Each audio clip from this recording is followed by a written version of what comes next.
예. 자, 거기 121페이지 한번 펼쳐볼래요? 121페이지.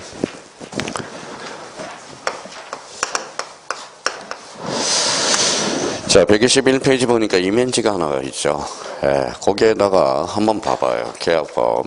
계약법은 뭐가 나오는지 한번 봐봐요. 첫 번째, 이렇게 한번 써놔봐요.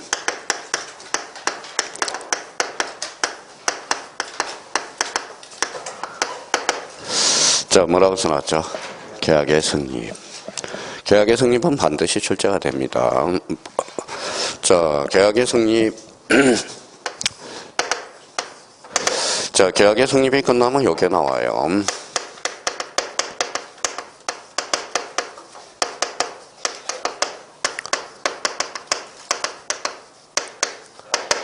자, 계약 체결상의 가실 책임. 자, 확률을 비교한다면 뭡니까? 계약의 성립, 이거는 뭐 반드시 우리가 출제되는 거고, 계약 체결상의 가실 책임은 나올 때도 있고, 안 나올 때도 있고, 가정치로 본다면 별표가 3개짜리예요. 자, 그 다음에 세 번째입니다.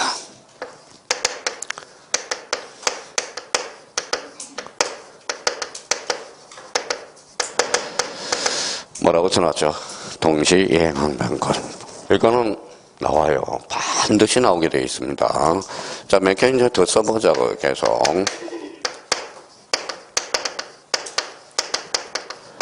뭐라고 써놨죠? 이연부담.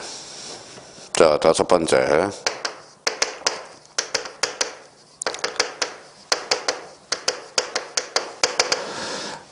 뭐라고 써놨죠?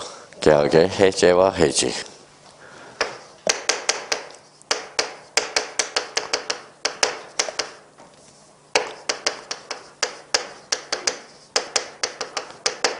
제3자를 위한 계약. 자, 그러면 봐봐요. 몇 개예요? 여기에서 5문제 나오는 거야. 5문제. 자, 알면서도 코베 가요. 그러면 요거 이제 확률이 여기에서 제일 떨어지는 것은 2번이고, 그러면 계약 체결상의 가실 책임, 동시행 항변권, 이연부담, 해제와 해지, 제3자를 위한 계약. 이게, 그래서 이게 이제 하나, 둘, 셋, 넷, 다섯. 이게 이제 계약법 총론에서 매년 출제가 되는 겁니다.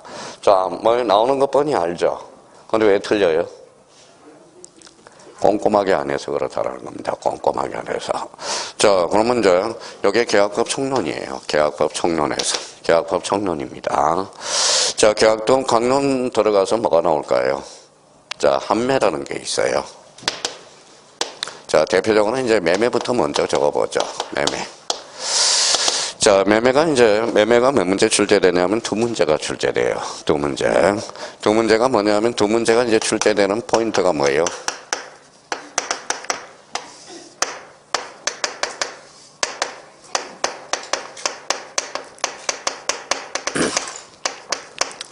자, 계약금의 종류가 출제되고요. 그 다음에 두 번째가 뭐예요?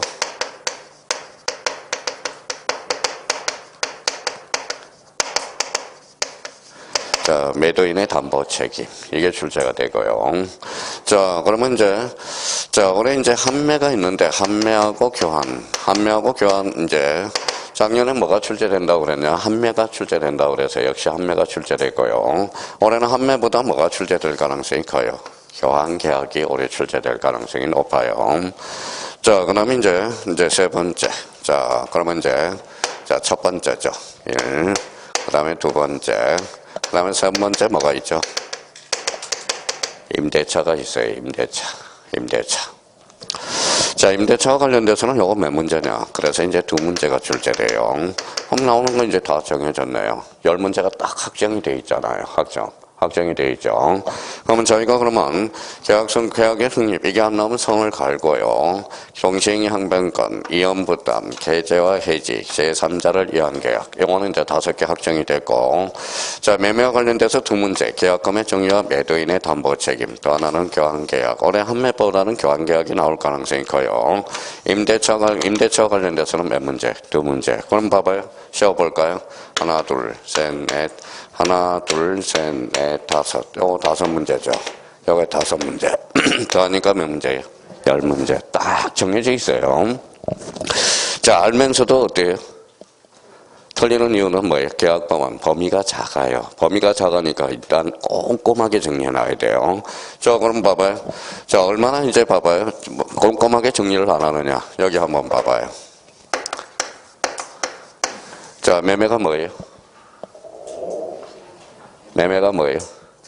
매매란 이렇게 나오면 되죠. 매매란 사고 파는 것. 그러니까 맨날 틀리는 거야. 사고 파는 것. 자, 우리가 사고 파는 게 아니라 뭐예요? 매매는 사고 파는 것을 당사자가 하는 것. 약정하는 것. 약정이 들어가야 돼. 약정. 낙성계약은 뭐가 들어가야 돼? 약정이라는 단어가 들어가줘야 됩니다. 그러면 여기 보면 교환도 낙성계약이야. 물물교환이죠. 이것도 약정이 안 들어가면 틀린 지문이 돼요. 좀 이따 우리가 살필 거는 그러면 우리가 낙성계약은 약정이라는 단어가 들어가줘야 된다는 겁니다. 그러면 일단 시험 범위는 이제 확정이 됐어요. 그러면 여기서부터 자, 그러면 여기서부터 이렇게 묶어봐요. 여기서부터 이렇게 묶어봐요. 공통점은 뭘까요? 공통점은 자, 여기다 써요. 임의규정. 이거는 강행규정이 됩니다. 강행규정이 돼요. 자, 그럼 봐봐요. 그러면 우리가 이제 어디까지? 계약법 처음부터 끝까지가 아니라 임대차 전까지는 뭐예요? 임의규정입니다. 그러면 임의규정이란 그러면 봐봐요. 임의규정이란 그러면 뭐예요? 뭐라고 그랬어요? 당사자가 특약으로 배제시킬 수 있는 것. 이게 무슨 규정? 임의규정. 그러면 동시이행 항변가는 당사자가 배제시킬 수 있어요? 없어요? 있어. 그럼 봐봐요. 이제 그렇게 따라지는 겁니다. 자, 그러면 봐봐요. 임대차는 강행규정이 많아요? 임의규정이 많아요? 강행규정. 그럼 작년에 뭐예요? 출제된 거. 그러면 무슨 공부를 해야 돼? 임의규정. 그럼 작년에 뭐예요? 임대차에 있어서 다음 중 나열한 것 중에서 자, 임의규정을 골라라. 이렇게 이제 출제가 됐거든. 그러면 임의규정이 이제 두 개가 있거든. 그걸 암기해 두면 된다는 겁니다. 그러면 전체적으로 봤을 때 공통점은 뭘까요? 이거잖아, 이거. 이거 읽어봐요. 계약이죠. 그렇죠. 계약이라는 거야. 계약. 그래서 지금 무슨 법 배워요? 계약법을 배우는 거야. 계약법. 그렇죠. 그러면 일단 이렇게 이제 틀을 만들어 놓고 그러면 뭐예요? 앞으로 이제 어디 가서 파야 될지를 아시겠죠. 자, 그러면 여기에 대해서 이제 그럼 봐봐요. 자, 밑에다 이제 써봐요. 이제. 자, 계약이. 그렇죠. 계약. 자, 우리가 이제 자, 계약이라는 것은 그러면 계약이 뭡니까? 계약이. 그러면 여기서부터 이제 차근차근 실타래를 가요. 읽어봐요. 이렇게 한번 써봐요. 뭐가 있죠? 청약과 승낙이죠. 그러면 뭐예요? 읽어봐요. 계약이죠. 계약 이렇게 잡아서 그러면 A는 B한테 무슨 등기? 화살표를 이렇게 해서 이전 등기해 줄 의무가 발생하고 이렇게 뭐예요? 잔금을 치를 의무가 대금 지급 의무가 발생하죠. 그러니까 이걸 토대로 해서 이제 하나씩 나가야 돼요. 자, 이제 공부가 됐는지 안 됐는지 이제 보면 알아요. 자, 이거 한번 읽어볼래요? 그렇죠. 법률 행위가 아니라 일단 법률 요건 적어놔요. 자, 요거 한번 읽어볼래요? 요거는 법률 사실. 그렇죠. 법률 사실. 자, 요거는 이제 뭐예요? 법률 요건. 자, 요런 틀을 잡아놔야 돼. 우리가 민법 형식에서 얼마나 봐봐요. 오늘 벌써 뒷걸마 태산이라고 한 페이지 넘어가다 보니까 뭐예요? 이제 민사특별법은 따로 한번 정리를 할 겁니다. 지금. 그러면 결론적으로 그러면 봐봐요. 벌써 계약법까지 왔다라는 겁니다. 자, 그러면 읽어봐요. 계약은 법률 요건. 그렇죠. 청약과 승낙은 법률 사실이네. 청약, 승낙 읽어봐요. 뭐라 그래요? 또 다 까먹었다. 어사표시네. 그렇죠. 어사표시. 또 다 까먹었어. 어사표시네요. 자, 그러면 저희가 여기에다 스스로 이제 물음표를 한번 붙여봐요. 항상 물음표를 붙여보는 겁니다. 제가 그랬죠. 오전에 아까 뭐라고 그랬어요? 민법은 설러의 킥킥이에요. 설러. 이거부터 딱 틀을 잡아놓으라고. 자, 그러면 봐봐요. 자기가 이제 읽을 때 계약은 그러면 뭐라고 읽어야 돼? 계약은 법률 요건, 청약과 승낙은 법률 사실. 결론은 어사표시는 법률 요건이다. 그때 X 법률 사실이 되는 거예요. 자, 과목이 많아요, 적어요? 많죠. 그러면 요 사자하고 사자 자기가 안다고 그러지 말고 확신을 하지라는 겁니다. 지금은 다 알아요. 뭐 모르는 사람이 여기 뭐가 있겠어요. 11월 달부터 하는데. 그러니까 지금 뭐예요? 결론은 아리까리 하단 말이에요. 자, 그러면 여기 봐봐요. 그러면 법률 사실이란 물음표를 스스로 붙여보는 겁니다. 법률 사실이 뭐예요? 거꾸로 가만 읽으면 돼. 읽어봐요. 법률 요건을 이루는 개개의 사실. 이게 법률 사실이라는 겁니다. 그러면 이거 한번 읽어볼래요? 법률 효과. 그러면 법률 효과가 있어요. 원인. 원인이 뭐예요? 법률 요건. 그렇죠? 그러면 또 다시 읽어봐요. 법률 효과란 그러면 법률 요건에 뭐가 될까요? 결과. 그렇죠? 결과가 되는 거죠. 자, 이걸 다시 이제 정확하게 좀 잡아 놓으라고요. 그러면 여기 다시 읽어봐봐요. 법률 효과는 뭐가 될까요? 또 다 까먹었다. 득실, 변경. 그렇죠? 자, 그래서 이제 확실히 이런 체계를 잡아놓고, 그러면 권리 변경은, 그러면 득실 변경을 두 자로 원칙 뭘까요?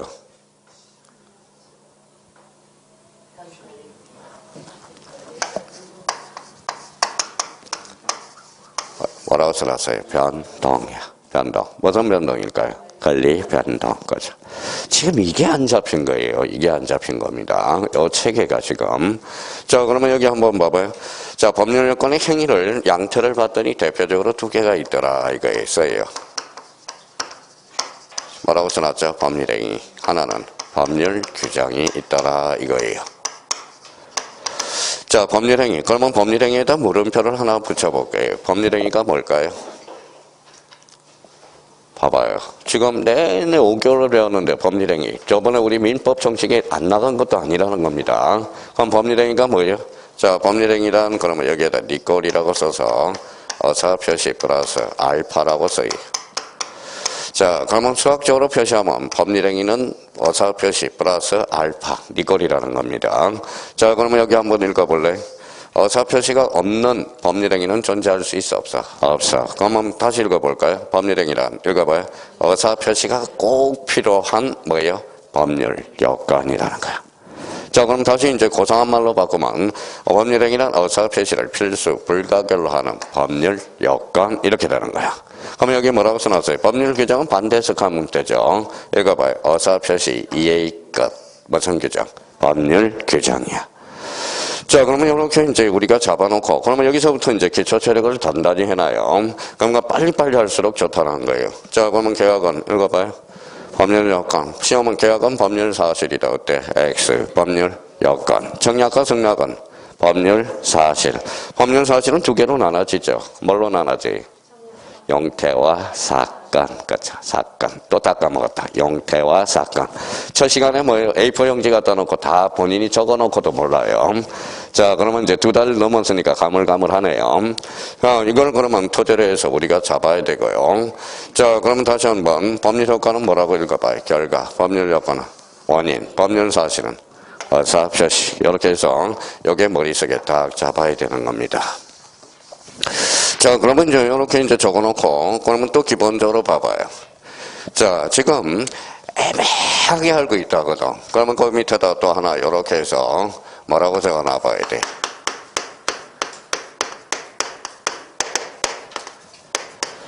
뭐라고 써놨죠? 계약의 종류. 계약의 종류는 뭐예요? 몇 종류예요? 계약의 종류는 몇째? 그러니까 미쳐버리겠는 게 민법상 계약의 종류는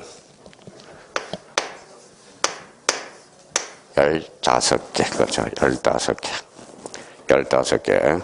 자, 계약의 종류는 15개야. 자, 그러면 봐봐요. 저는 이름이 있어요, 없어요? 있어. 그러면 갑성이죠. 그러면 이제 민법의 계약의 종류를 딱 정해놓으면 그게 바로 뭐냐. 이렇게 써놔요.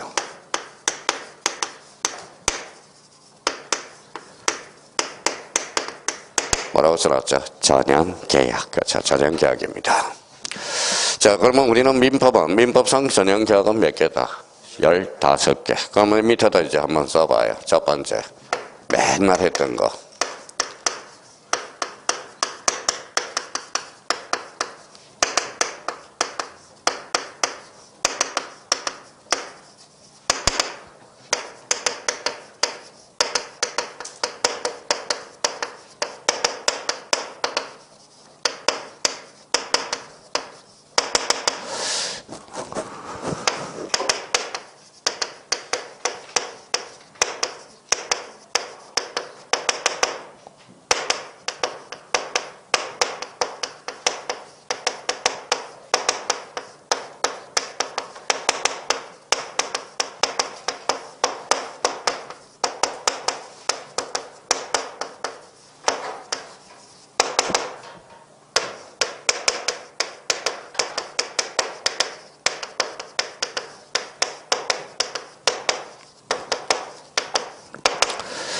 자, 여기 이제 우리 민법상 이름이 있는 계약이에요. 그래서 15개 전형 계약 이렇게 이야기합니다. 15개 전형 계약이 15개 전형 계약 15개 전형 계약이라는 겁니다. 자, 그러면 저희가 봐봐요. 그러면 여기 한번 봐봐요. 뭐라고 써놨죠? 읽어봐요. 증여, 정여, 매매, 교환. 세어볼까요? 몇 개지? 하나, 둘, 셋, 넷, 다섯, 여섯, 일곱, 여덟, 아홉, 열, 열하나, 열둘, 열세, 열네, 몇 개? 15개. 자, 계약법을 들어가는데 계약의 종류를 모른다. 이건 말이 안 되는 소리입니다. 그러면 이제 앞으로 이제 봐봐요. 그러면 그러면 재산과 관련돼서 읽어봐요. 뭐라고 써놨어? 읽어봐요. 증여, 매매, 교환. 동그라미 쳐놔요. 그래서 이제 읽어봐요. 증매교. 그렇죠. 자, 오늘은 이제 계약법 총칙과 강론은 뭐예요? 좀 틀을 잡아놔요. 개념하고 잡아놓고, 우리 다음 주에 이제 조문이 나갈 거예요. 그때 이제 적어도 무난해요. 일단 오늘은 이렇게 틀을 잡아놓으라고, 틀. 자, 틀. 그러면 여기 한번 읽어봐요. 동그라미 쳐봐요. 소사임. 그렇죠. 소사임. 자, 여기 이제 읽어봐요. 고도현, 이임, 조여. 이렇게 잘라서 고도현, 이임, 조여. 자, 그 다음에 이제 정신전개문에서 읽어볼래요? 뭐라고 써놨어요? 종하. 그렇죠. 종하. 지금 뭐예요? 11월, 12월, 1, 2, 3. 이제 4월 달에 5개월이 지났는데도 지금 민법상 전형계약, 15개 전형계약도 모르고 지금 공부를 하고 있다라는 겁니다.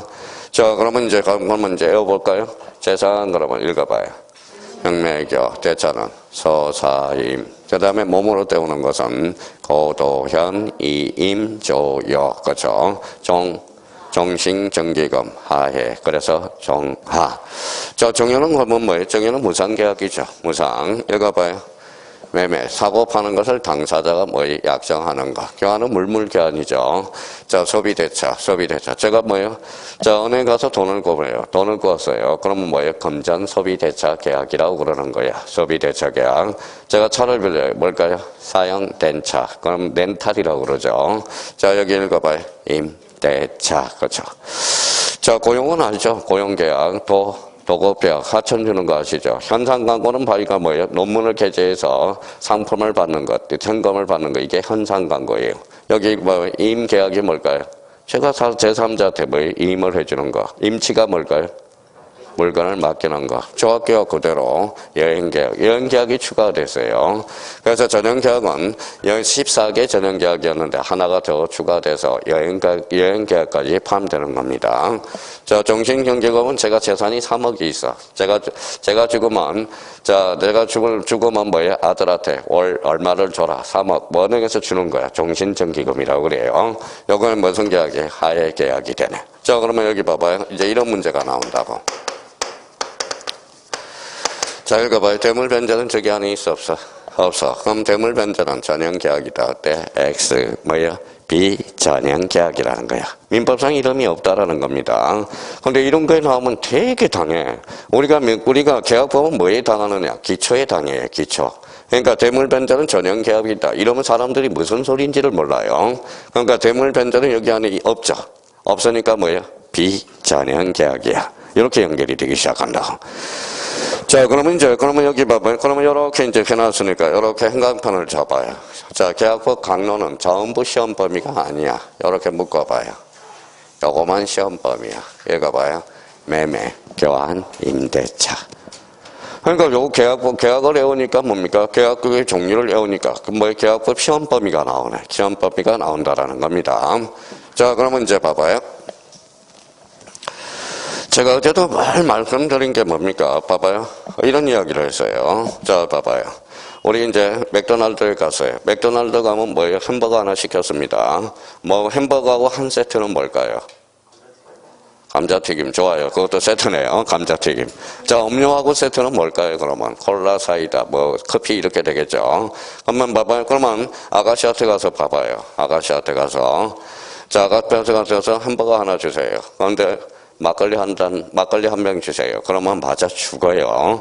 요즘 얼마나 무서운 세상인지 아세요? 내일 오전에 EBS 촬영을 하는데 알바가 무서워서 강의도 못해. 자, 1시간 1분이 지났다. 1시까지 딱. 1시에서 5분 지났다. 뭐라고 그러는지 아세요? 교수님, 저한테 주어지는 시간은 1시간입니다. 5분을 넘겨서는 안 됩니다. 저도 식사할 시간을 주셔야 됩니다. 와, 무서워요. 그러니까 알바 눈치만 봐, 이제. 알바 눈치만 본다고. 그러니까 이런 세상이 돼버렸어요. 그러면 그 다음 단계는 뭐냐 하면 세트 구비를 해요. 자, 그러면 봐봐요. 자, 첫 번째 세트, 한 세트를 마련해 봅시다. 그러면 전형계약 반대말은? 그렇죠. 이렇게 세트를 딱딱 구비해 놓으라고. 비전형계약. 비전형계약. 그럼 전형계약은 이름이 있어, 없어? 있어요. 그래서요. 유명계약이라고 그래요. 이름이 있다. 그래서 유명계약. 요거는 뭘까요? 이름이 없다. 무명계약이라고 그래요. 무명계약. 세트예요, 세트. 그러면 봐봐요. 그러면 전형은 뭐예요? 전형계약이에요? 비전형계약이에요? 전형계약. 이름이 있어, 없어? 있어. 그래서 무명계약이다. 이름은 틀려요. 뭐예요? 유명계약이야. 자, 두 번째입니다.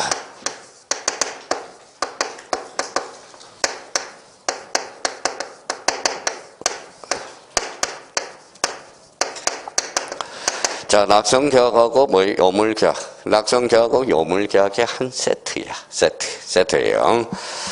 자, 낙성계약이라는 것은 여기 봐봐요. 요 계약이죠. 자, 계약이 이루어지기 위해서는 뭐예요? 승낙할 낙자죠. 요거는 약정이 들어가야 돼. 약정. 자, 요물계약은 뭐예요? 요물계약은 약정만 있으면 안 돼요. 뭐예요? 읽어봐요. 계약 플러스 물건의 인도까지 요구하는 거야. 물건의 인도. 그러면 낙성계약 반대말은? 요물계약은 우리 민법에서 시험에서 자주 출제되는 게 자주 출제돼요. 이걸 이렇게 숙지해 놓으라고. 현대계보. 자, 현대계보. 우리 뭐 여기 읽어봐요. 현상광고, 대물변제, 계약건 계약, 보증건 계약. 자주 출제돼요. 그러니까 우리 민법에서 이제 요물계약 자주 출제되는 거 4개 딱 숙지해 놓으면 돼. 현이 뭐라고요? 현상광고, 대물변제. 그 다음에 계약건 계약, 보증건 계약. 자, 작년 최근에 출제된 거 봐봐요. 계약건 계약은 낙성계약이다. 어때? X. 무슨 계약? 요물계약이요. 사실 요물계약도 외울 필요는 없어요. 봐봐요. 자, 이제 몇 번 반복하다 보면 이렇게 된다고. 읽어봐요. 계약 플러스 뭐예요? 읽어래. 물건의 인도를 요하는 거. 물건의 인도를 요하는 거예요. 그러면 여기 봐봐요. 읽어볼래? 뭐라고 써놨어? 읽어봐요. 변제. 읽어봐요. 계약. 그러면 대물변제니까 물건을 대신하는 거거든. 그게 대물변제거든. 그러면 대물변제는 읽어봐요. 요물계약. 이렇게 되는 거야. 요물계약. 자, 계약건 계약이 있네요. 자, 계약건 계약은 읽어볼래요? 뭐라고 써놨어? 계약. 그러면 계약금은 인도를 요하겠죠. 그래서 읽어봐요. 요물계약. 이렇게 되는 거야. 뭘 외워요? 근데 왜 외우라고 그러냐? 틀을 잡아놓으라고, 틀. 그래서 우리 요물계약은 뭐라고요? 다시. 현대계보. 이렇게. 한 세트예요. 자, 그 다음에 이제 여기 한번 봐봐요. 세 번째입니다. 세 번째는 읽어봐요. 유상계약이 있으면 뭐가 갈까요? 자, 무상계약이 있다. 유상하고 무상계약이 한 세트예요. 그러면 기준은 뭘까요? 기준은 읽어봐요. 뭐라고 써놨죠? 대가성. 대가성이 있으면 뭐예요? 유상. 대가성이 없으면 무상계약이 되는 거야. 무상계약 거죠. 자, 네 번째입니다. 자, 분료식이 있으면 뭐가 있을까요? 분료식 계약이 있으면 무슨 계약이 있을까요? 그래요. 요식계약이라는 거야. 요식계약이라는 거야. 요식계약. 자, 그러면 이제 여기에서 이제 마지막 쌍무계약이 있으면 뭐가 있을까요? 자, 쌍무계약이 있으면 뭐예요?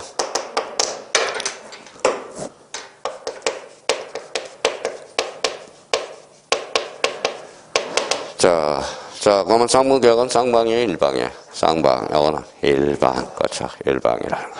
자, 그 다음에 이제 하나 더 적어 씁시다.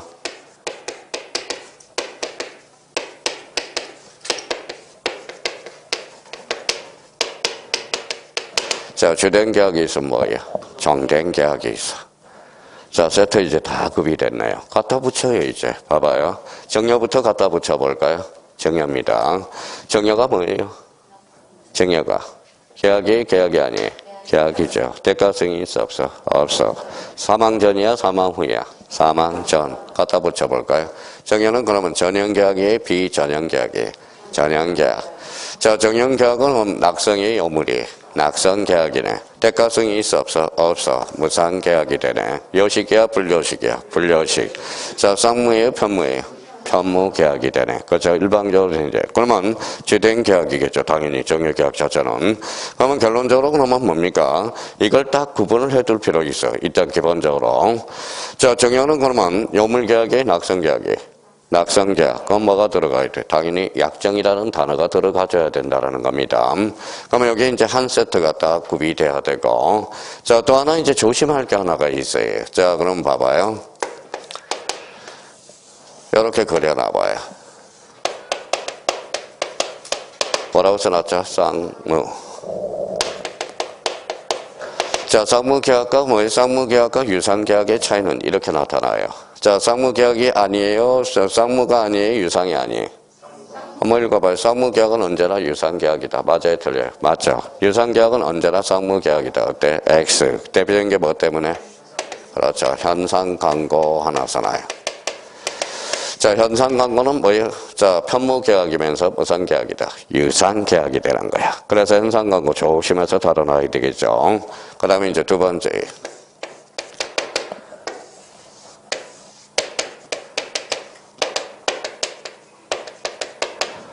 뭐라고 써놨죠? 무상이면 편무.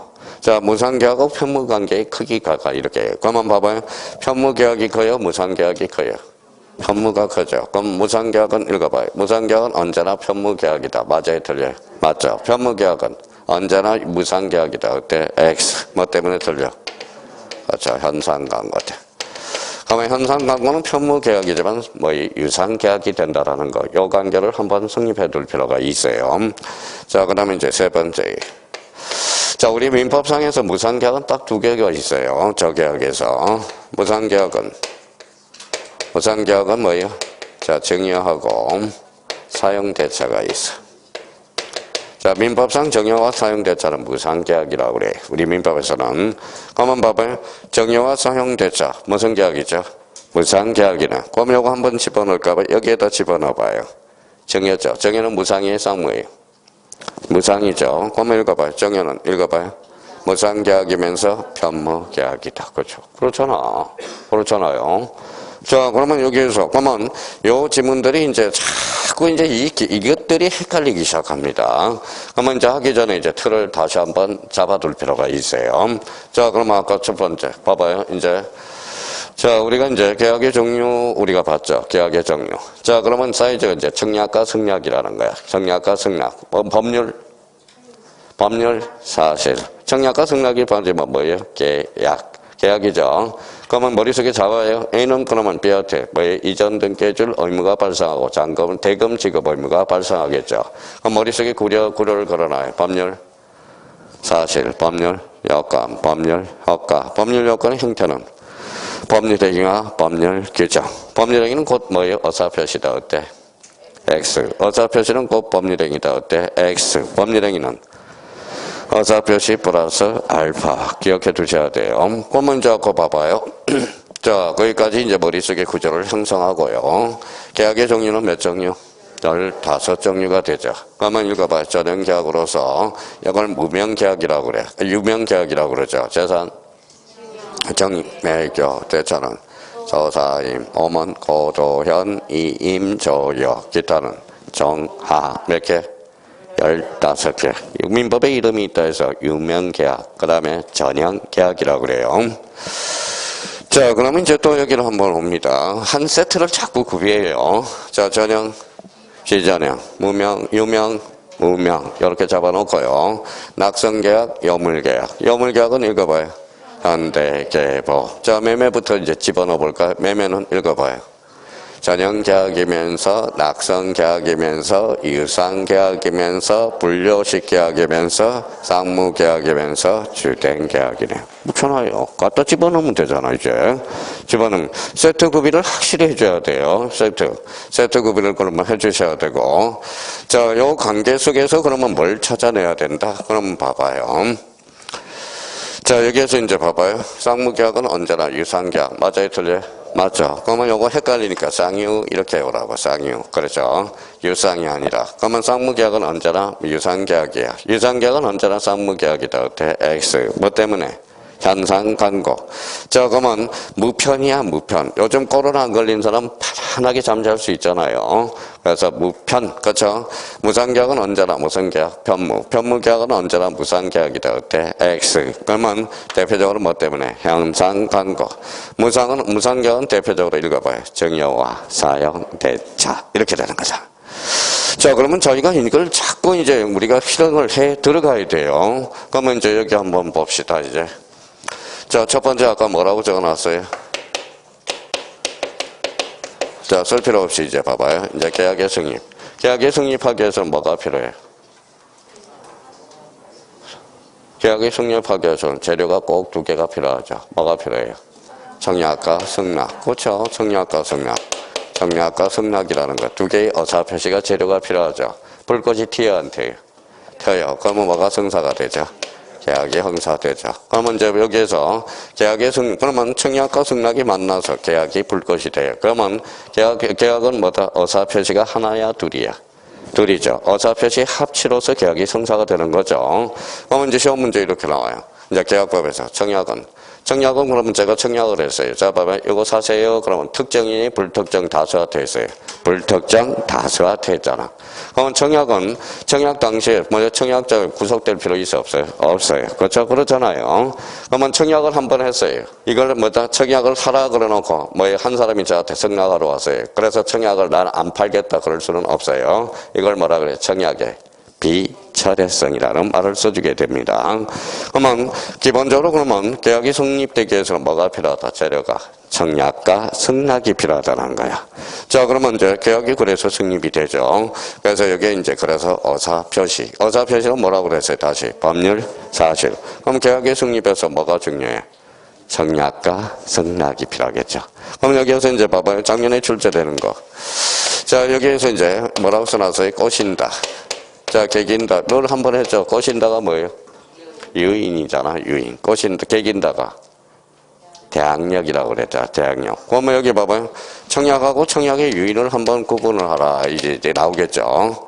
그러면 청약의 유인 이렇게 나오겠죠. 자, 그러면 봐봐요. 자, 전세방 구함 1,000만 원. 그러면 청약일까요? 승낙일까요? 청약이 되겠죠. 자, 청약의 유인 가로 열고 연락주 3. 그러면 그때는 청약의 유인이야. 자, 팜플렛은 뭘까요? 청약일까요? 청약의 유인일까요? 청약의 유인이 되겠죠. 자판기는 청약이 되겠죠. 가격이 적혀 있으니까 그게 이제 계약의 승리과 관련돼서 청약과 승낙이. 자, 그러면 또 대표적으로 여기 봐봐요. 그러면 청약과 승낙의 어사합치로서 계약이 성사가 되고, 자, 그러면 A라는 사람이 1,000만 원에 사라 그랬어요. 1,000만 원에 사라 그랬어요. B라는 사람은 자, 1,000만 원에 또 사라 그랬어요. 그러면 양청약이 만나서 안 만나서? 만났죠. 이게 바로 교차 청약이 돼. 교차 청약은 뭐 양청약이 언제 할 때? 도달할 때. 그래서 이런 게 도달할 때입니다. 계약이 성사가 되겠죠. 자, 우리 11월 달 엊그제 이제 공인중개사를 준비하겠다고 자, 인터넷 들어가서 통신 판매로 책을 산다고 생각해봐요. 자, 몇 건이? 6건이죠. 자, 6건이에요. 6건을 딱 주문해서 통신 판매로 연락이 왔어요. 연락이 왔어요. 자, 근데 이제 6건이 너무나 두꺼운 거야. 그래서 두껍습니다. 그래서 마음이 변하기 전에 뭘 써야 돼? 이름을 써요. 이름을 쓰면 계약은 이미 끝난 거야. 그게 의사실현에 계약이야. 의사실현은 이름을 쓰면 이미 계약은 끝났다는 거예요. 뭐가 있을 때? 사실이 있는 때. 근데 봐봐요. 그러면 의사실현에 계약에서 의사실현에 의한 계약. 요즘 이제 많이 생각해봐요. 이게 뭐예요? 만화책이야, 만화책. 근데 꼬마들이 만화책 봐봐요. 서점에 막 가죠. 그럼 뭘로 써놨어요? 비닐로 싹 써놨죠. 근데 비닐로 싹 써놨어요. 그럼 꼬마아이가 비닐을 뜯었어. 그럼 뜯는 순간 계약은 성사가 된 겁니다. 그게 바로 의사실현에 의한 계약. 뭐가 있을 때? 사실이 있는 때. 자, 그러면 이제 거기가 딱 보면 이제 첫 장을 딱 넘겨봐요. 자, 그러면 이제 계약법, 이제 채권법으로 우리가 나와 있죠. 그러면 저기 계약 총론이라고 나와 있어요. 계약 총론. 자, 그러면 이제 기본적으로 약관 규제에 관한 법률이 이제 기본적으로 나와요. 근데 갑자기 계약법 1년에 약관 규제에 관한 법률이 나오면 사람들이 당연시한다라는 거예요. 이게 바로 약관 규제에 관한, 약관이 뭐냐? 그러면 첫 번째 봐봐요. 누가 일방적으로 정하는, 회사가 일방적으로 정해놓는 거죠. 그 정해놓은 걸 일정한 형식으로 미리 마련한 계약을 내용을 뭐라고 그래? 약관이라고 그러는 거야. 줄 쳐놔봐요. 그 명칭이나 형태 또는 범위에 상관없이 계약을 한쪽 당사자가 여러 명의 상대방과 계약을 체결하여서 일정한 형식으로 미리 마련한 계약의 내용을 말한다. 일단 약관은 오늘 이 개념을 한번 잡아놓고 이번에 가니까 약관의 작성 및 설명 의무가 있어. 여기에서 제일 자주 출제되는 게 조심할 게 하나가 있어요. 자, 뒷장을 한번 123페이지로 한번 가봐요. 자, 123페이지 가니까 특히 거기 몇 번을 보냐 하면 4번을 봐봐요. 4번에 불공정한 약관 조약이 있어요. 거기에 뭐에 동그라미 3번을 별표를 딱 하나 해놓으라고. 별표. 이게 자주 출제되는 거야. 자, 그러면 뻔해요. 나오는 게 뻔해. 약관 규제에 관한 법률이 나오면. 자, 여기 한번 봐봐요. 우리 한번 설명을 한번 들어봐요. 이게 뭐예요? 케이크 다 까먹었네요. 케이크 다 까먹었어 이제 또. 자, 케이크예요. 이제 잘하네요. 봐봐요. 이 부분이 썩었어요. 썩었죠? 썩었으면 어때요? 우리 형님들은 아까워 안 아까워? 아깝죠? 아깝죠? 젊은 애들은 안 아깝죠? 그러니까 뭐에 썩으면 뭐예요? 쓰레기통에 다 버려. 일부가 썩으면 다 쓰레기통에 버린다고. 요게 이제 우리가 배웠던 읽어봐요. 137조 일부 무효의 법리가 되죠. 일부가 썩었으면 전부 버려. 그렇죠? 우리 형님들은 아까워 안 아까워? 아까워. 잘라서 먹죠. 그러면 가본성이 있다면 이 일부 한도 내에서 유효할 수 있다 없다? 있다. 여기에 대한 특징이 약관 규제법. 그래서 시험에 자주 출제돼. 그러면 거기 한번 봐봐요. 3번. 자, 약관의 전부 또는 일부의 저항이 무효인 경우 민법 137조가 적용되지 않고 조심해야 돼요. 계약은 나머지 부분만 유효하게 존속한다. 그래서 가로 안에 뭐라고 써놨죠? 일부 무효의 특징이야. 그러면 우리 137조 일부 무효의 특징은 일부가 무효면 전부를 무효로 하죠. 근데 약관규제법은 일부가 유효하면 그 한도 내에서 유효할 수 있다라는 겁니다. 그래서 일부 무효의 특징. 그래서 이게 약관규제법이 자주 출제되는 이유는 바로 거기 몇 번 때문에 그렇다. 3번 때문에 그렇다라는 거예요. 3번. 3번은 우리가 확인해 두셔야 된다는 거예요. 자, 그러면 나머지는 이제 자연스럽게 알게 돼요. 몇 번 이제 문제 깨져보면. 그러면 특별히 외워야 돼, 안 외워야 돼? 외워야 돼. 그래서 그걸 잘 숙지해 줘야 됩니다. 자, 뒷장을 한번 넘겨보시죠. 자, 그러면 이제 이제 논점을 잘 잡았으니까 제2절 무슨 성립? 계약의 성립. 별표 5개 놓으세요. 자, 계약의 성립은 늘 출제가 돼. 늘 출제가 됩니다. 자, 출제가 되는데 그러면 계약을 성립하기 위해서는 두 가지 재료가 필요하죠. 뭐가 필요하죠? 청약과 승낙. 그렇죠. 청약과 승낙. 그러면 이번에 가서 청약의 유인하고 청약을 구분해 줄 필요가 있어요. 아까 청약의 유인은 뭐라고 그랬어요? 꼬신다라고 그랬죠. 어서 작정된 어서 표시가 없는 것으로 구인 광고, 상품 목록 편성, 찾았어요? 열차 시간표 게시, 하숙방에 있다는 광고, 입찰 광고 등은 청약에 뭐가 된다? 유인이 돼. 가로 2번은 뭐가 있죠? 청약이 있죠. 청약. 자, 청약이라는 것은 그러면 이제 한번 봐봐요. 자, 청약과 관련돼서는 아까 대표적인 자판기가 있죠. 자판기. 그러면 샘플을 딱 정해놓으라는 겁니다. 자, 그러면 거기 이번에 자동 자판기가 설치되어 있더라도 작동하는 동안만 뭐가 된다? 청약이 된다. 작동이 안 된다면 청약을 볼 수도 없죠. 그래서 그 의미를 잡아놓고. 자, 여기 한번 봐봐요. 자, 계약법은 전부 이제 조문에서 나온다는 걸 확인할 수가 있어요. 나중에 보면. 다음 주에는 이제 뭐예요? 또 민법 정책, 이제 조문을 이제 할 거예요. 자, 여기 한번 보죠. 뭐라고 써놨어요? 써고. 우리 민법에서 제일 중요한 민법 총칙이야, 총칙. 읽어봐요, 써고. 읽어봐요, 붙이고, 읽어봐요. 받고, 읽는다. 그렇죠. 읽는다. 자, 쓴다는 게 뭐예요? 표백주의죠. 표백. 요거는 발심주의. 요거는 도달주의. 요거는 여지주의. 그럼 어사표시 단계는 두 단계가 있어요. 자, 표백주의, 발심주의, 도달주의, 여지주의. 요 사람 이름은 뭘까요? 표의자. 요 사람은 상대방. 우리가 이제 피의자를 보호하면 뭐예요? perfect주의죠. 상대방을 보호하면 요지주의겠죠. 그럼 우리나라는, 그럼 봐봐요. 우리나라는 피의자 상대방을 뭐하고 있죠? 절충하고 있잖아, 절충. 무슨 주의? 도달주의. 원칙이죠. 원칙이 있으면 뭐가 있죠? A외. A가 뭐예요? 발신주의. A죠. 자, 그러면 A는 그러면 도달주의가 쫄라요? 발신주의가 빨라요? 발신주의가 뭐, 고래의 신속을 요할 때는 무슨 주의죠? 발신주의. 자, 이제부터예요. 자, 이봐, 피해자가 의사표시했어. 의사표시. 하사를 쐈어요, 안 쐈어요? 하사를 의사표시 안 하고 피해자가 사망해버렸어. 하사는 계속적으로 간다, 안 간다? 간다. 의사표시에는 아무런 영향이 없다. 4번으로 갑니다.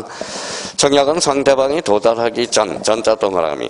자, 전에까지는 처리할 수 있어, 없어? 있어. 처리라는 것은 뭐라고 그랬죠? 법률 효과 발생 전이야, 후야? 전이죠. 자, 그러나 청약의 의사표시는 효력이 발생한 후에는, 후에는 처리할 수 있어, 없어? 없어. 자, 그러면 거기 청약의 효력 발생 시기가 나오죠. 청약도 의사표시므로 원칙적으로 상대방이 말 때 나타나나? 도달 때 효력이 나타난다. 그럼 작년, 재작년에 조심할 게 하나가 있어. 그러면 우리 계약 보면, 계약은 무슨 주의를 원칙으로 하죠? 도달주의야. 근데 A가 하나가 딱 있어. 그걸 하나 숙제해 놔야 돼. 자, 그러면 124페이지로 갑니다. 125페이지로 가죠. 자, 155페이지, 거기, 125페이지로 가니까, 그 맨 밑에 한번 봐봐요. 자, 거기 한번 봅시다. 자, 거기 5번을 한번 봐봐요. 5번. 자, 뭐라고 써놨어요? 읽어봐요. 성략의 성질가 보통 그 기간에 도달할 수 없는 발성이 있을 때 거기 나와 있죠. 그 기간 후에 도달한 경우는 청약자는 지체 없이 상대방이 연착 통지를 해야 되고 이를 하지 아니할 때 성략의 통지가 연착된 뒤로 간주한다. 그러면 다 무슨 주의라는 거예요? 도달주의죠. 발신, 도달주의, 발신주의, 도달주의죠. 근데 거기에서 성낙과 관련돼서 가로 6번에 1번에다 별표 딱 하나를 해놓으세요. 자, 격지자 간의 성낙, 경지 간의 성낙이야, 청약이야? 성낙, 성낙은 무슨 주의다? 발신주의야. 그거 조심해야 돼, 1번을. 맨날 틀려가지고 와요. 그러면 나머지는 전부 도달주의라고 생각하면 돼요. 그러면 거기 밑에다 1번 앞에다 하나 써놔요. 항상 이렇게 숙제해 놓은 거예요. 격성발. 그렇죠. 읽어봐요. 격성발. 그렇죠. 격성발. 자, 그러면 격지자 간의 성낙은 발신주의야. 그래서 작년, 재작년 봐봐요. 격지자 간의 청약은 발신주의. 어때? X. 그래서 요 부분에 대해서 요 도달주의 A로서 요걸 꼭 기억해 둬야 돼요. 자주 출제돼요. 격지자 간의 성낙은 무슨주의다? 발신주의. 자, 그러면 봐봐요. 청약은 의사표시예요? 의사표시죠. 그럼 청약은 법률 요건이다. 요건이에요? 사실이에요? 그럼 이해됐어요? 안 됐어요? 됐어? 그러면 그건 이해가 바로 되면 그걸 대하자라고 그래. 이해가 안 됐다. 그러면 격지자간이라고 그럽니다. 무슨 말씀인지 아시겠죠? 그럼 앞으로 농담을 이렇게 해서 선생님이 이해하는 걸 제가 설명을 이해가 잘 안 돼. 그러면 저는 격지자간인가 봐요. 그렇게 농담을 해야지. 선생님 저는 이해가 안 돼요. 대하자간. 대하자럼 설명을 하면 즉시 이해할 수 있는 게 대하자라고 그래요. 우리가 의미상으로 받는다면 격지자간은 설명을 해도 이해를 못하는 사람을 뭐라고 그래? 격지자간이라고 그래. 그러면 여기에서 그러면 앞으로 뭐 읽어봐요. 요거 조심해서 읽어야 돼요. 하나만 외워두면 돼요. 읽어봐요. 격승발. 요거 조심해야 됩니다. 요 정도 의미를 우리가 잡아두시면 돼요. 나머지는 그러면 저절로 우리가 기억을 할 수가 있어요. 그러니까 몇 페이지 되지도 않아. 나중에 이제 조문으로 전부 처리가 되면 나머지는 큰 문제가 없어요. 자, 그 다음에 이제 뒷장을 한번 넘겨봐요. 자, 126페이지 뭐라고 써놨죠? 읽어봐요. 계약 체결상의 가실 책임. 형광펜 쳐놓고 별표 새겨놓으세요. 자, 그러면 이제 우리가 공부가 되고 있는지 한번 봅시다. 자, 읽어봐요. 자,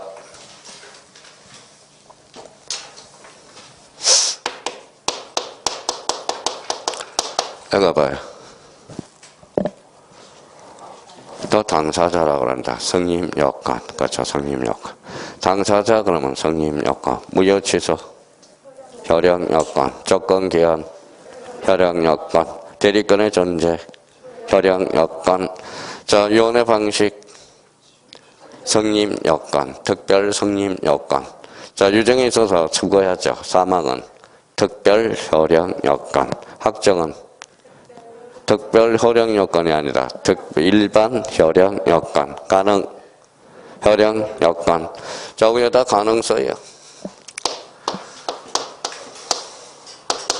자, 가능이라는 겁니다. 가능. 가능의 반대말은 불가능. 불가능을 줄이면 불능. 그래서 써요. 불능이네. 자, 불능이라는 것은 두 개의 체계로 구성되어 있네요. 불능. 불능은 두 개죠. 첫 번째 뭐가 있어요? 원시적 불능. 그렇죠. 원시적 불능과 뭐예요? 후발적 불능. 자, 원시적 불능은 뭐가 있죠?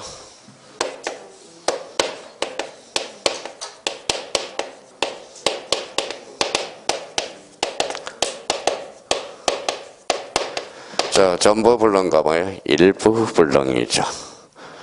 전부 불능. 자, 그러면 후발적 불능. 그러면 원시적 불능과 후발적 불능이죠. 그러면 원시적 전부 불능은 유효야, 무효야? 무효가 되는 거죠. 그러면 원시적 불능과 관계성이 있는 게 뭘까요? 계약 체결상의 가실 책임. 참 제발 이렇게 세트를 구별해놔요. 차후의 문제야. 내용은 차후의 문제라고 자꾸 이야기해요. 그러니까 그러면 계약 체결상의 거실은 원시적 불능에서 하나인다. 맞아요, 틀려요? 맞네. 후발적 불능에서 나오는 게 아니에요. 어디에서 나오죠? 원시적 불능에서. 자, 후발적 불능은 유효예요, 무효예요? 유효죠. 그러면 여기 써요.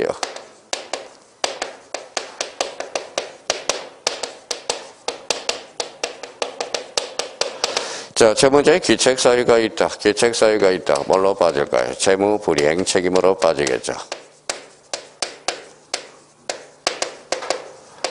자, 채무자 귀책 사유가 없다. 그래요, 이혼부담. 드디어 이제 이혼부담이 탄생하게 되네요. 탄생하게 되네. 일단 요거부터 잡아요. 요거부터 먼저 잡아. 계약 체결상의 가실 책임은 딱 3개 반 숙제 두면 돼. 그리고 나머지는 문제 풀어봐서 깨지면 되는 겁니다. 제발 좀 체계를 좀 잡으라고, 체계를 잡으라고 그래요. 지금 여기 뭐 학원에 마루타를 활용한 분이 있어요. 근데 그 사람은 이제 숙제를 내줘요. 뭐라고? 애워오라고. 체계를 애워오라고. 그래서 요즘은 뭐예요? 요즘은 너무 잘해. 그러니까 체계를 외우니까. 그러니까 어디에서 뭐가 파생되는지를 모른다고. 자, 그러면 읽어봐요. 성립요건. 읽어봐요. 성립요건. 그러면 목적 밑에 성립요건이 있어. 뭐가 있다? 효력요건. 뭐가 있어? 학가, 적사, 그죠? 학정, 가능, 적법, 사회적 타당성. 자, 그러면 읽어봐요. 효력요건이네. 효력요건 반대말은 뭐예요? 불능이죠. 자, 그러면 불능에 보면 두 가지 불능이 있다. 원시적 불능과 후발적 불능이 있다라는 거예요. 그럼 원시적 불능은 전부 불능과 일부 불능이 있어요. 그러니까 일부 불능도 몇 조로 해결돼? 137조로 해결되죠. 그러면 일부 불능은 일부가 무효면 전부를 무효로 한다. 나오죠? 그러면 결론적으로 그러면 원시적 불능은 무효가 아니다. 어때? X 무효죠. 무효. 후발적 불능은 무효이다. 어때? X 뭐야? 무효가 아니다. 채무자의 귀책사유. 귀책사유가 있다. 귀책사유가 뭘까요? 이제까지 외웠는데 그것도 몰라요. 고의가실. 읽어봐요. 고의가실. 자, 그러면 채무자의 귀책사유가 있으면 채무불이행 책임. 채무자의 귀책사유가 없다 뭐예요? 고의가실. 없다면 그때는 이혼부담의 문제로 빠져요. 그러면 결론적으로 그러면 저 후발적 걸로면 결론 무효야 유효야? 무효가 아니다라는 거야. 자, 그렇게 연결돼서 그러면 대표적으로 보면 계약 체결상의 가실 책임 이치는 무슨 불능? 원시적 불능. 그렇죠. 자, 그러면 의부터 가서 이제 딱 체계를 잡고 원시적 불능이 뭔지 한번 보자고. 원시적 불능으로 계약이 무효인 경우에 거부 불능을 알았거나 알 수 있는 자가 잘라요. 잘랐어요? 잘랐죠? 상대방의 실내이익을 배상할 책임이 있다. 이게 이행부담의 전형적이라는 겁니다. 그러면 거기에 대해서 그러면 무슨 이익 배상이 이행이익이에요? 실내이익이에요? 내 이익이라는 걸 확인할 수 있죠. 그러면 3번에 가서 가로 안에 걸 봐요. 가로 안에 거. 자, 1방은 읽어봐요. 악의 가실. 상대방은 선이고 무가실이야. 이게 나중에 헷갈린다고. 3번에 거기 가로 안에 조그만 글씨 있죠. 자, 그러면 결론적으로 한번 다시 읽어봐요. 1방은 뭐 해야 돼? 악의 또는 가실. 둘 중에 하나만 있으면 돼요. 상대방은 선이 뭐 해야 돼? 무가실이야 돼. 선이고 무과실해야 됩니다. 그때 이제 계약체결상의 가실 책임인데, 그러면 상대방은 선이고 무과실해야 돼. 선이거나 무과실이면 안 돼요. 뭐 해야 돼? 동시에 무과실해야 돼. 그러므로서 과실 있는 당사자는 상대방의 계약을 유효를 믿음으로써 인해서 손해 나와 있죠. 손해를 배상해야 되는데 그 배상액은 계약이 유효함으로 인해서 생긴, 읽어봐요.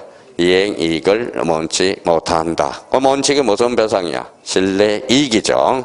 그래서 꼭 나오면 이제 1번하고 거기 3번, 4번 그 정도는 우리가 꼭 잡아두셔야 돼. 그게 그 세 개만 알면 계약재개상의 가실 책임이 또 뭐요? 인정이 된다는 거 확인을 해 두셔야 돼요. 자, 그러면 원시적 불능. 그럼 오늘은 기본 문제 풀기 전까지 요 체계는 잡고 나와야 돼. 자, 원시적 불능에서 뭐가다? 원시적 불능은 무효가 아니다. 어때? X. 원시적 불능은 무효죠. 대표적으로 뭐예요? 계약 체결상의 가실 책임. 그래서 그 세 개를 암기해 놔야 돼. 꼼꼼하게. 그러니까 우리 헷갈리는 게 딱 있어요. 상대방은 선이고 거기에 상대 일방은 뭐라는 거예요? 악의 또는 가실이야. 그러면 원칙적으로 실내이익이야, 이행이익이야. 실내이익. 그러면 그 의미를 우리가 잡아 두셔야 된다는 거. 그러면 여기 하나 잡았네. 뭐라고요? 계약 체결상의 가실 책임. 자, 꼭 나와요. 80%. 그러니까 그걸 몰라서 자꾸 틀리는 거야. 꼼꼼하게. 대충 하니까. 자, 그러면 이제 그러면 127페이지로 가봐요. 자, 127페이지 가니까 동시 이행 항변권 무조건 출제돼. 별표 5개 놓고 동시 이행 항변권이야. 자, 동시 이행 항변권은 그러면 요거는 어디에다가 우리가 갖다 붙여야 돼? 자, 여기 봐봐요. 자, 거기에 틀을 마련해놔봐.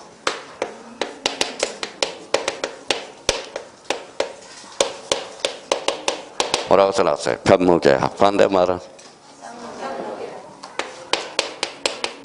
이렇게 써놔요. 쌍무계약. 자, 쌍무계약. 자, 그러면 읽어봐요. 무슨 계약이에요? 쌍무계약에. 뭐라고 써놨죠? 특질. 자, 쌍무계약의 특질이 뭐예요? 한번 설명을 했는데, 특질이. 쌍무계약의 특수한 성질. 그죠? 자, 그러면 여기에다 이제 쌍무 동그라미 써봐요. 쌍무. 자, 쌍무는 당신과 나의 관계죠. 쌍무는 당사자야. 당사자. 당사자가 뭐예요? 당신과 나의 관계. 이게 뭘까요? 뭐라고 써놨죠? 결연성. 그죠?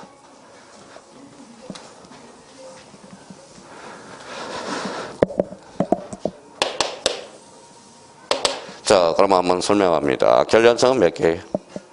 결연성 몇 자예요?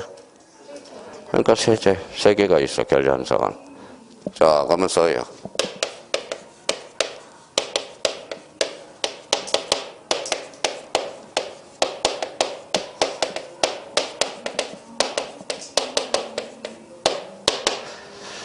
자, 계약이 성립하고, 계약을 이행하고, 계약이 전속되고, 그죠? 그러면 결론적으로 성립상, 결연성, 그러면 아까 조금 전에 배웠어, 안 배웠어요? 배웠죠? 논점이?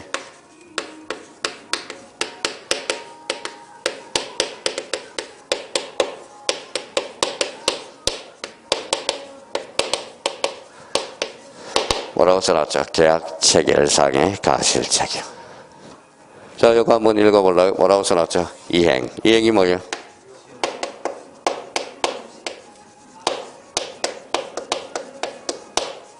뭐라고 써놨죠? 동시 이행 항변권. 자, 전속상의 결연성 무슨 부담이에요? 이연 부담. 아, 그렇구나. 얘네들이 왜 자주 출제되는가 했더니 뭐의 특질이 있다? 쌍무계약의 특질이네. 쌍무계약의 특질은 당사자, 당신과 나의 관계. 그걸 법률용어로 뭐라 그래? 결연성이라고 그래. 그러면 쌍무계약의 특질은 무슨 성? 결연성. 결연성은 몇 개? 3개. 성립상 결연성, 이행상 결연성, 전속상의 결연성. 자, 그러면 여기에서 그러면 보나마나 그러면 뭐의 시험은 이원보다는 무조건 출제가 되는 거네. 별표 5개. 동시행형변권도 별표 5개. 이야기했죠. 계약 체결상의 가실적이면 조금 전에 했듯이 별표 3개가 되는 거네. 그렇죠? 자, 그래서 이제 그러면 결론적으로 자, 그러면 읽어봐요. 읽어봐요. 매매는 쌍무야, 편무야? 그러면 뭐야? 매매 계약의 특질은 읽어봐요.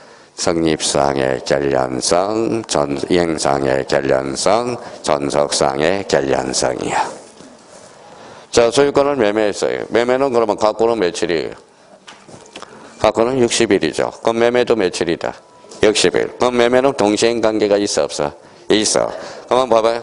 자, 쌍무계약. 소유권 이전 등기에서 매매는 계약 효력 발생일로부터 60일. 어때? X. 매매는 쌍무계약이죠. 그러니까 읽어봐요. 동시 이행 관계가 있잖아. 그러면 반대급부일로부터 며칠? 60일. 이렇게 연결이 될 거라는 거야. 그런데 반대급부일이 언제죠? 잔금 지급일이죠. 그러면 잔금 지급일로부터 60일 이후에 등기하지 않으면 그때는 특별조치법에서 처벌받는다라는 겁니다. 그럼 잔금 지급일로부터 계산한다라는 거야. 자, 그러면 매매계약의 특징은 요거네요. 요 3개가 있죠. 그러면 여기 한번 읽어봐요. 정의는 쌍무야, 편무야? 편무죠. 그러면 쌍무계약의 특질이 아니라는 거네. 그렇죠? 정의는 그러면 정의는 그러면 동시행 관계가 있어 없어? 없어. 그럼 계약 효력 발생일로부터 며칠? 60일. 나중에 그렇게 연결될 거라는 거예요. 그러니까 이 관계를 우리가 따져주는 겁니다. 일단 요 체계부터 잡아요. 요 체계부터. 그럼 아까 이야기했듯이 매매는 쌍무니까 얘네들 특질이네. 정의는 편무계약이죠. 그러면 정의의 특질이 아니라는 거야. 그러면 정의는 일방으로 주는 거죠. 아버지가 저한테 살아생전 주는 거잖아. 그렇죠? 정의는 그러면 유상, 무상 계약이니까 무슨 계약이야? 편무계약이죠. 그러니까 연결이 그렇게 되기 시작합니다. 일단 동시이행 관계가 되기 전에 이 동시이행 관계의 이치를 한번 보라는 거야. 이치. 그러고 나서 다 배웠어요, 이제. 읽어봐요. 동시이행관계. 그러면 동시이행항변권은 그러면 선이행이 있으면 동시라는 건 같이 해야 되잖아. 그러면 저쪽 편에서 선이행 의무가 있다면 동시이행항변권을 주장할 수 있어 없어? 없어요. 변제 의무는 무슨 관계예요? 변제. 내가 돈을 먼저 갚아야 되겠죠. 그럼 변제 의무는 뭐예요? 이거는 선이행 의무가 있어. 그래서 동시이행 항변권이 발생하지 않는다라는 거야. 무슨 말씀인지 아시겠죠? 자, 보증금 반환 의무. 보증금 반환 의무도 먼저 보증금을 반환해야 될 거야. 그럼 무슨 의무가 있어? 선이행 의무가 있죠.